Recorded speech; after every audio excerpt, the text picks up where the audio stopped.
வாழ்க வளமுடன். Today we see about distance, displacement, speed, velocity and acceleration in unit 2. அதாவது இயக்கம் அப்படின்ற செகண்ட் லெசனில் என்ன பார்க்க போகிறோம்? எனக்கு தொலைவு, இடப்பெயர்ச்சி, வேகம், திசை வேகம், முடுக்கம், இதை பற்றியெல்லாம் பார்க்க போகிறோம். இதெல்லாம் ஏன் தெரிஞ்சுக்கணும்? இதெல்லாத்தையும் தெரிஞ்சுக்கிட்டா தான் நம்ம என்ன பண்ண முடியும்? ஒரு பொருள் எப்படி இயங்குது, எத்தனை கிலோமீட்டர் ஸ்பீடில் போகுது, எந்த டைரெக்ஷனில் போகுது அப்படின்றத எல்லாத்தையுமே நம்ம இங்கே என்ன பண்ணிக்க முடியும்? தெரிஞ்சுக்க முடியும். சரிங்களா? இப்போ ஒரு ஏன்ற ஒரு பொருள் இருக்குது. சரிங்க, ஒரு பொருள் ஒரு புள்ளியிலேருந்து இன்னொரு புள்ளிக்கு என்ன ஆகுதுங்க, ட்ராவல் ஆகுதுன்னு வச்சுக்கலாம். அப்படி ட்ராவல் ஆகும்போது அது எவ்வளோ டிஸ்டன்ஸ் போயிருக்குன்னு சொல்லுவோம் இல்லையா? ஸோ இப்போ அதைத்தான் படிக்க போகிறோம். அப்போ டிஸ்டன்ஸ் மூவ்ட் அப்படின்னு என்ன சொல்கிறோம்? It is the actual length of path travel by a body. இப்போ ஒரு பாடி இருக்குது அப்படின்னா ஆக்சுவலாக எவ்வளோ லென்த், எவ்வளோ டிஸ்டன்ஸ் ட்ராவல் ஆகிருக்கு அப்படின்றத நம்ம இங்கே பார்க்க போகிறோம். இங்கே ஒரு ஓவல் ஷேப் இருக்குது இல்லைங்களா? அப்போது இந்த ஓவல் ஷேப்பில் ஸ்டார்டிங் பாயிண்ட்லேருந்து எண்டிங் பாயிண்ட் வரைக்கும் அது ரொட்டேட் ஆகிட்டு வரும் இல்லையா? அந்த ரொட்டேட் ஆகிட்டு வர மொத்த இடம் தான் நம்ம இங்கே என்ன சொல்கிறோம் அப்படின்னா டிஸ்டன்ஸ், அதாவது தொலைவு அப்படின்னு சொல்கிறோம். இங்கே திசையை கருதாமல் ஒரு பொருள் கடக்கிற பாதையோட நீளம் தான் நம்ம இங்கே என்னன்னு சொல்கிறோங்க, டிஸ்டன்ஸ் அப்படின்னு சொல்கிறோம். சரிங்களா? இப்போ டிஸ்டன்ஸோட எஸ்ஐ யூனிட் என்ன நமக்கு ஆல்ரெடி தெரியும். எப்படி அளப்போம்? ஒரு லென்த்தை மீட்டர், சென்டிமீட்டர், மில்லிமீட்டர், கிலோமீட்டர் சொல்லும் இல்லையா? ஸோ ஸ்டாண்டர்டான யூனிட் என்ன அப்படின்னு கேட்டால் மீட்டர். சரிங்களா? இதுக்கு என்ன இருக்குது? இட் ஹாவ் ஒன்லி த என்ன இருக்கும், டைரெக்ஷனா? இல்லவே இல்லை. இதுக்கு என்ன மட்டும்தான் இருக்குது அப்படின்னு கேட்டால் தமிழில் சொன்னால் அதுக்கு பேர் எண் மதிப்பு. சரிங்களா? குவான்டிட்டி மட்டும்தான் இருக்குது, அதாவது மேக்னிடியூட் அப்படின்னு சொல்லுவோம். சரிங்களா? இதுக்கு என்ன இல்லை, டைரெக்ஷன் இல்லை. அதனால் இது ஒரு ஸ்கேலார் யூனிட். டைரெக்ஷன் இருந்தால் வெக்டார் யூனிட்டு, டைரெக்ஷன் இல்லைன்னா என்னதுங்க, ஒரு ஸ்கேலார் யூனிட் அப்படின்னு சொல்கிறோம். இதுக்கு ஒரு எக்ஸாம்பிள் பாருங்கள். இங்கே ஒரு ஸ்டார்டிங் பாயிண்ட், இங்கே ஒரு எண்டிங் பாயிண்ட் இருக்குது இல்லையா? ஒரு கார் ட்ராவல் ஆகுது. அந்த கார் ஒரு கர்வ்டு பாத்தில் அப்படியே ட்ராவல் ஆகிட்டு வருது இல்லையா? அப்படி ட்ராவல் ஆகிட்டு வரும்போது அது ஸ்டார்டிங்கிலிருந்து எண்டிங் வரைக்கும் ஒரு டிஸ்டன்ஸ் ட்ராவல் பண்ணும் இல்லையா? ஒரு பாதையில் ஒரு டிஸ்டன்ஸ் ட்ராவல் பண்ணும். ஃபார் எக்ஸாம்பிள் நம்மளே என்ன பண்ணுறோம், வீட்டிலேருந்து ஸ்கூலுக்கு போகிறோம். அந்த பாதை எப்படி இருக்கும்? வளைஞ்சு நெளிஞ்சு கர்வ்டா எப்படி வேணா இருக்கும் இல்லையா? ஸோ அது எல்லாத்தையும் நம்ம என்ன பண்ணிட்டு வருவோம், இங்கே கிராஸ் பண்ணிட்டு வருவோம். அப்போ டோட்டலாக எவ்வளோ டிஸ்டன்ஸ் நம்ம இங்கே கவர் பண்ணியிருக்கோம். சரிங்களா? எவ்வளோ லென்த் கவர் பண்ணியிருக்கோம் அப்படின்றது தான் நம்ம இங்கே என்னென்னு சொல்கிறோம், டிஸ்டன்ஸ். இதுலேயே இன்னொன்று பாருங்கள், அந்த மேன் நடந்து போகிற மாதிரி ஸ்ட்ரைட்டாக ஒன்று காட்டியிருக்காங்க இல்லையா? அது என்ன நமக்கு டிஸ்பிளேஸ்மெண்ட். அப்படின்னாங்க மிஸ், குறுக்கு வழி தான், ஸோ ஸ்ட்ரைட்டாக போயிடலாம் அப்படின்னு சொல்கிறோம் இல்லையா? அதை தான் இங்கே என்னென்னு சொல்கிறோம் நம்ம, டிஸ்பிளேஸ்மெண்ட். அப்போ it is a length of a shortest path traveled by a body from initial position to final position. அப்போ இனிஷியல் பொசிஷன் அப்படின்றது நம்மளோட ஸ்டார்டிங் பாயிண்ட்டு, ஃபைனல் பொசிஷன் அப்படின்றது நம்மளோட ending point. So starting and எண்டிங்க்கு இருக்கக்கூடிய ஷார்ட்டஸ்ட் பாத்து travelling distance length தான் நம்ம என்னென்னு சொல்கிறோம் இங்கே, டிஸ்பிளேஸ்மெண்ட் அப்படின்னு சொல்கிறோம். அதாவது ஒரு குறிப்பிட்ட திசையில் இயங்கும் பொருள் நிலையான மாற்றம் ஏற்படும். அந்த மாற்றத்தை தான் நம்ம இங்கே என்னன்னு சொல்கிறோம், இடப்பெயர்ச்சி அப்படின்னு சொல்கிறோம். அதாவது இங்கேருந்து இப்போ நம்ம ஸ்கூலுக்கு போகிறோன்னு வச்சுக்கோங்க. நம்ம வீட்டிலேருந்து ஸ்ட்ரைட்டாக ஒரு ரோடு போட்டு ஸ்கூலுக்கு மட்டும்தான் அந்த ரோடு போகிற மாதிரி. இதே நம்ம இருக்கிற ரோட்டில் வளைஞ்சு நெளிஞ்சு போகாமல் நம்ம வீடு டு ரோடு எங்கே தான் இருக்கணும், ஸ்கூல் வரைக்கும் தான் இருக்கணும். அதுதான் என்ன, ஷார்ட்டஸ்ட் டிஸ்டன்ஸ் இல்லையா? அதைத்தான் நம்ம இங்கே என்னன்னு சொல்கிறோம், டிஸ்பிளேஸ்மெண்ட் அப்படின்னு சொல்கிறோம். அப்போ டிஸ்பிளேஸ்மெண்ட்டோட யூனிட் என்னங்க? இதுக்கு தான் என்ன இருக்குது, டைரெக்ஷன் இருக்குது இல்லையா? அப்போ இது ஸ்கேலார் யூனிட்டா வெக்டார் யூனிட்டா? சூப்பர். இது என்ன யூனிட்டுங்க, வெக்டார் யூனிட். இங்கே பாருங்கள், நம்ம சொன்ன மாதிரியே வீடு டு ஸ்கூல் இருக்கா? இதே ரோட்டில் எப்படி வரணும், ஸ்ட்ரைட் பண்ணி கட் பண்ணி இந்த மாதிரி டேர்ன் பண்ணி யூத்தன் போட்டு எல்லாம் வரணும். அது டிஸ்டன்ஸ். வீட்டிலேருந்து ஸ்கூலுக்கு ஒரு ரோடு போட்டால் அது என்னதுங்க, டிஸ்பிளேஸ்மெண்ட். அப்போ ஷார்ட்டஸ்ட்டு பார்த்து தான் நம்ம இங்கே என்னன்னு சொல்கிறோம், டிஸ்பிளேஸ்மெண்ட் அப்படின்னு சொல்கிறோம். இதுக்கு என்ன இருக்குது, மேக்னிடியூட் இருக்குது ப்ளஸ் டைரக்ஷனும் இருக்குது. மேக்னிடியூட்னா எண் மதிப்பு, டைரக்ஷன்னா திசை. So it is a vector quantity. It also have a S I unit, that is metre. ஏன்னா இதுவும் என்ன தான், ஒரு லென்த்து. அப்போ இங்கே என்னத்தை மெஷர் பண்ணுவோம், நம்ம மீட்டரில் தான் அந்த லென்த்தை மெஷர் பண்ணுவோம். இதே டிஸ்டன்ஸ் டிஸ்பிளேஸ்மெண்ட்க்கு இன்னொன்று பாருங்கள், ஒரு பட்டர்ஃப்ளை வந்து ட்ராவல் ஆகிற மாதிரி கொடுத்துருக்காங்க இல்லையா, சேம் அது ஸ்ட்ரைட்டாக ட்ராவல் ஆகிருக்கலாம் அந்த இடத்துக்கு, ஆனால் அது எப்படி தான் போகும், வளைஞ்சு நெளிஞ்சு தான் போகும். ஏன், டிஸ்டன்ஸ் அப்படின்றது length of a path or path travel by a body while moving in a initial to final position. அதனால் அது ஸ்கேலார் யூனிட்டு. ஏன், அதுக்கு டைரக்ஷன் இல்லை, மேக்னிடியூட் மட்டும்தான் இருக்குது. ஸோ இது மீட்டரில் மெஷர் பண்ணுறோம். டிஸ்பிளேஸ்மெண்ட் அப்படின்றது என்ன சொல்லலாம், shortest distance between initial to final position of a body அப்படின்னு சொல்லலாம். நீங்கள் இந்த சென்டென்ஸை என்ன யூஸ் பண்ணிக்கோங்க, நீங்கள் டெஃபினிஷனாக யூஸ் பண்ணிக்கோங்க. இது ஒரு வெக்டர் குவான்டிட்டி. இதில் வந்து எப்படி மெஷர் பண்ணுவோம், நம்ம மீட்டரில் மெஷர் பண்ணுவோம். எங்கேருந்து இது வரைக்கும், ஒரு டேப் வச்சு வீட்டிலேருந்து ஸ்கூலுக்கு மெஷர் பண்ணுற மாதிரி. இந்த பட்டர்ஃப்ளை வளைஞ்சு நெளிஞ்சு போகிறத நம்ம டேப் வச்சு மெஷர் பண்ண முடியுமா, முடியாது இல்லையா, ஏன்னா அதில் டைரெக்ஷன் கிடையாது. ஸோ இதை ஸ்ட்ரைட்டாக போச்சுன்னா மெஷர் பண்ணியிருக்கலாம். ஸோ பட்டர்ஃப்ளை போகிற மாதிரி இருக்கக்கூடிய நம்ம போகிற வளைஞ்சு நெளிஞ்சு போகிறது டிஸ்டன்ஸு. ஸ்ட்ரைட்டாக போகிறது, குதிரைக்கு கடிவாளம் போட்ட மாதிரி ஸ்ட்ரைட்டாக போகிறது என்னதுங்க, டிஸ்பிளேஸ்மெண்ட். சரிங்களா, இதில் யாருக்காவது டவுட் இருக்குங்களா? ஸோ டிஸ்டன்ஸ் டிஸ்பிளேஸ்மெண்ட் வச்சு நாம் அடுத்து பார்க்க போகிறது என்ன அப்படின்னா ஸ்பீட். ஸ்பீட் அப்படின்றது எப்படி, கார் எவ்வளோ ஸ்பீடாக போச்சு, எவ்வளோ வேகத்தில் போச்சு அப்படின்னு சொல்லுவோமா, அந்த வேகத்தில் போகும்போது எவ்வளோ டிஸ்டன்ஸ் ட்ராவல் ஆகிருக்கு, என்ன டைமில். இதே பஸ் ஏறினீங்கன்னா இங்கேருந்து ஸ்கூலுக்கு போகிறக்கு ஒரு ½ hour ஆகுனா கரெக்டாக ½ அந்த பஸ் அங்கே போய் நிற்கும் இல்லையா. ஸோ அதை தான் என்னதுங்க, டிஸ்டன்ஸு இந்த டைமில் ட்ராவல் ஆகிருக்கு அப்படின்னு சொல்கிறோம். அதுதான் ஸ்பீட். அப்போ ஸ்பீடுக்கு டெஃபினிஷன் பாருங்கள், speed of a body is a distance travel by a body in unit time. ஒரு பாடி ஒரு டிஸ்டன்ஸ் ட்ராவல் ஆகுது யூனிட் டைமில். அப்போ வேகம் அப்படின்றது பொருளின் தொலைவின் மாறுபாட்டு வீதம் அப்படின்னு சொல்லலாம், இல்லைன்னா ஓரலகு நேரத்தில் கடந்த தொலைவு அப்படின்னு சொல்லலாம். இதுக்கு ஃபார்முலா இருக்குது என்ன, ஸ்பீட் அப்படின்றது டிஸ்டன்ஸ் பை டைம். ஏன்னா எவ்வளோ டிஸ்டன்ஸ் அப்படின்றத எவ்வளோ டைமில் நம்ம டிவைட் பண்ணுறோம். ஸோ அதுக்கு v = s/tன்னு சொல்கிறோம். இதோட SI யூனிட் என்னங்க, டிஸ்டன்ஸுக்கு மீட்டர், டைமுக்கு செகண்டு. So ms⁻−1. இதுக்கு மேக்னிடியூட் மட்டும்தான் இருக்கும், அதனால் இது என்னதுங்க, ஸ்கேலார் குவான்டிட்டி. ஏன் மேக்னிடியூட் மட்டும்தான் இருக்கும், டிஸ்டன்ஸ் மட்டும்தான் இருக்குது, இங்கே என்ன இல்லை, டிஸ்பிளேஸ்மெண்ட் இல்லை. சரியா, இதுக்கு ஒரு ட்ரையாங்குலர் ஃபார்மேட் கொடுத்துருக்க பாருங்கள். இப்போ நீங்கள் டிஸ்டன்ஸ் மட்டும் கண்டுபிடிக்கணும் அப்படின்னா ஸ்பீடையும் டைமையும் மல்டிபிள் பண்ணால் போதும். இதை ஸ்பீட் கண்டுபிடிக்கணும்னா டிஸ்டன்ஸையும் டைமையும் என்ன பண்ணணும், டிவைட் பண்ணணும்.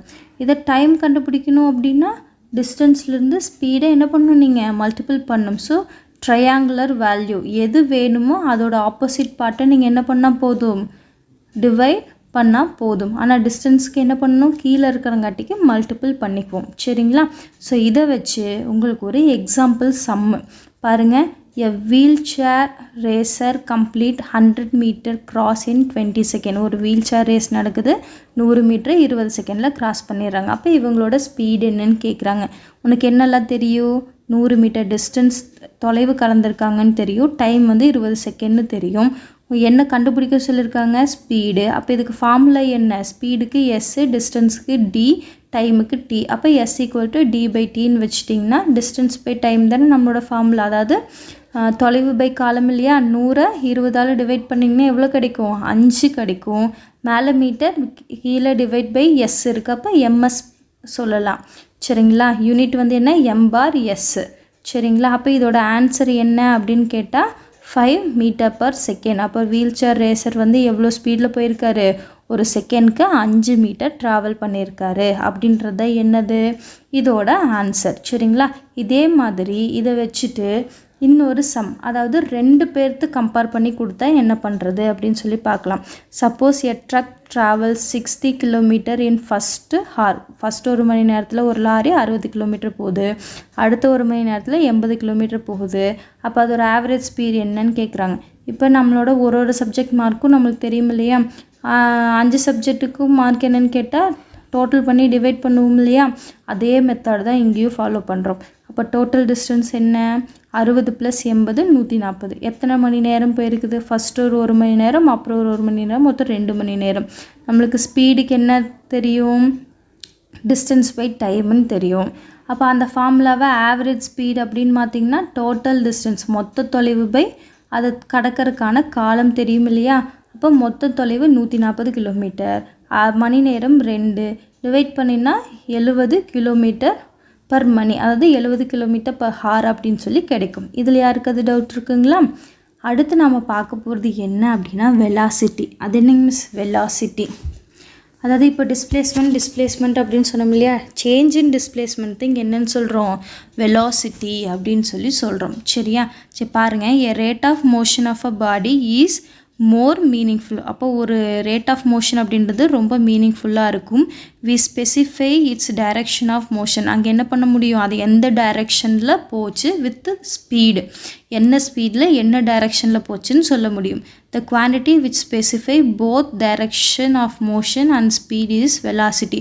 அப்போ ஒரு குவான்டிட்டி அப்படின்றது டைரக்ஷனையும் அது போகிற ஸ்பீட் ரெண்டையுமே சொல்லுச்சு அப்படின்னா அதை நம்ம இங்கே என்ன சொல்கிறோம்? வெலாசிட்டி அப்படின்னு சொல்லி சொல்கிறோம் அப்படின்றாங்க.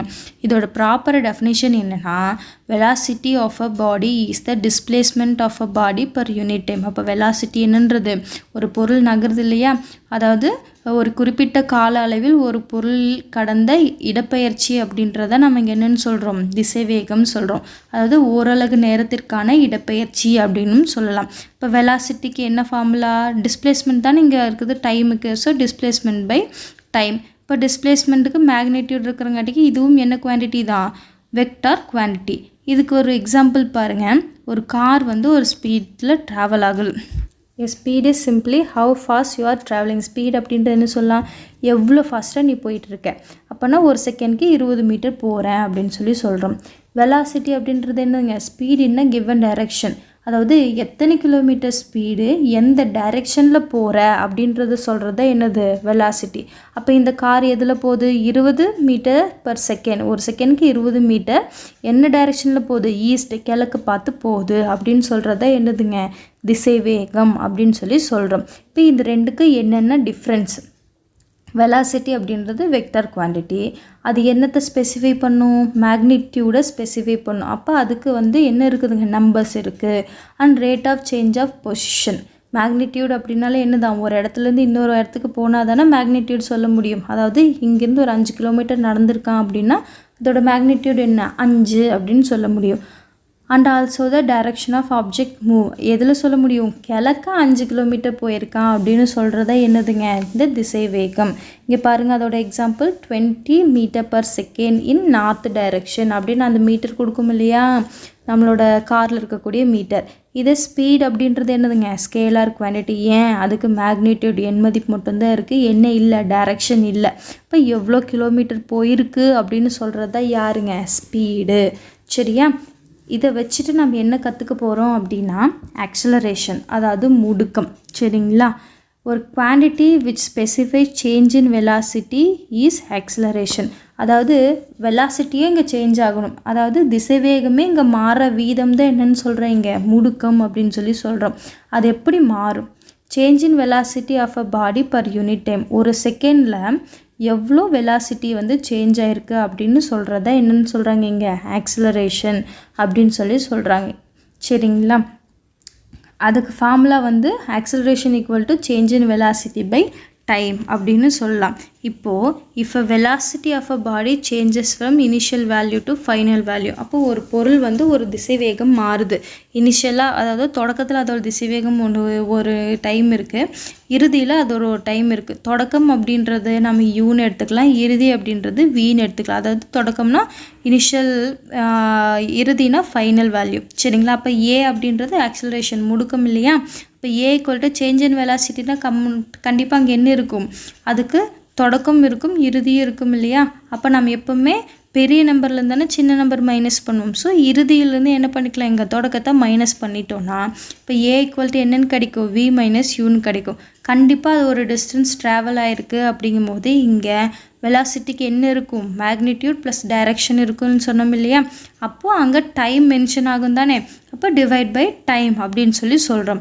அப்போ டைம் சொல்லும் போது நமக்கு ஃபார்முலா என்னென்னு கிடைச்சிரும்? A equal to V minus U by டீன்னு கிடைக்கும்.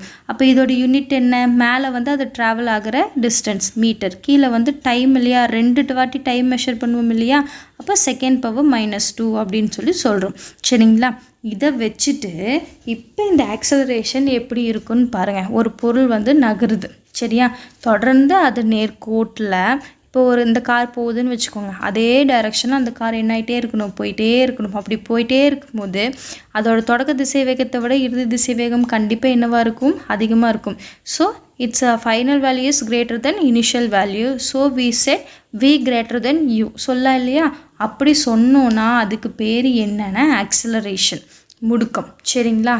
இட் ஷுட் பி ரிவர்ஸ்ட், அதாவது போன டைரெக்ஷனில் ஆப்போசிட்டில் திரும்பி வருதுன்னு வச்சுக்கோங்க.